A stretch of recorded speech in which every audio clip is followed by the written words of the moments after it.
আসসালামু আলাইকুম এভরিওয়ান, কেমন আছেন সবাই? আজকে চলে যাচ্ছি বরিশালের সেই দৃষ্টিনন্দন বিভাগীয় জাদুঘর, যেটা কিনা খুবই ফেমাস বরিশালের মধ্যে। অনেক অনেক কথা শুনছি অনেকের কাছে, কিন্তু কখনো নিজে যেয়ে দেখা হয় নাই। তো আজকে চলে যাচ্ছি সেই জাদুঘরের উদ্দেশ্যে, গিয়ে দেখবো আসলে কি কি আছে এবং আপনাদের সাথেও শেয়ার করব কি কি থাকে এই জাদুঘরে।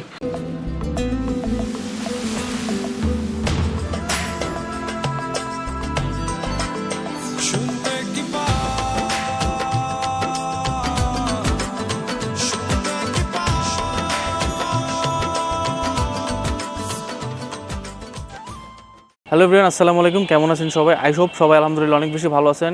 তো আমি আলহামদুলিল্লাহ অনেক বেশি ভালো আছি। রাইট নাও কিন্তু চলে আসলাম বরিশালের এই সুন্দরতম একটা স্থান, এটা হচ্ছে বরিশালের জাদুঘর।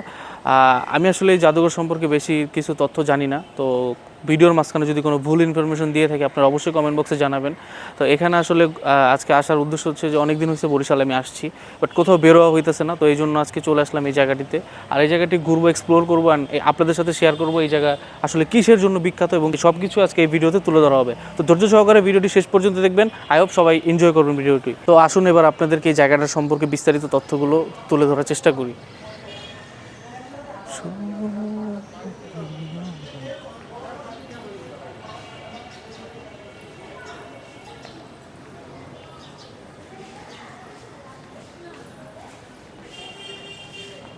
এন্ট্রি গেট কোন সাইডে? এই পাশ থেকে মনে হয়।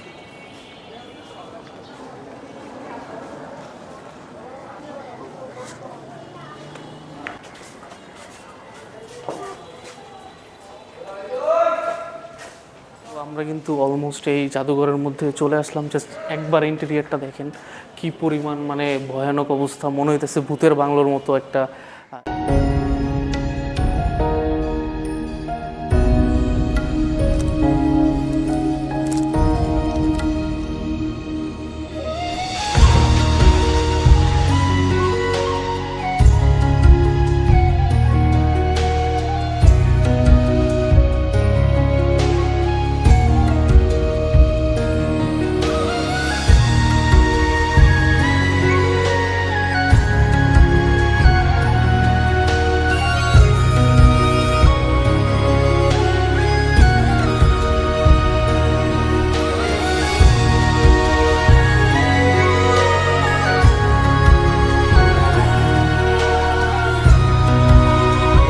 এখন আমরা যাচ্ছি হলো উপরে, দেখবো আসলে উপরে কি কি আছে। গাইস, আমরা কিন্তু এখন ভিতরে প্রবেশ করে ফেলছি।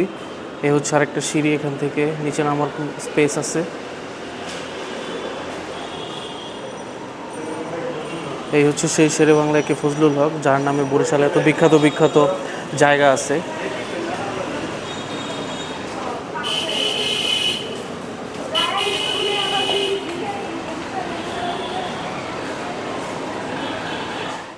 আন্তরিকভাবে খুবই দুঃখিত, কারণ আমরা এমন একটা টাইমে এখানে চলে আসছি যে এখানে টাইমটা শেষ, যা আমরাও জানতাম না, এখানে কর্তৃপক্ষ আমাদেরকে বলে নাই।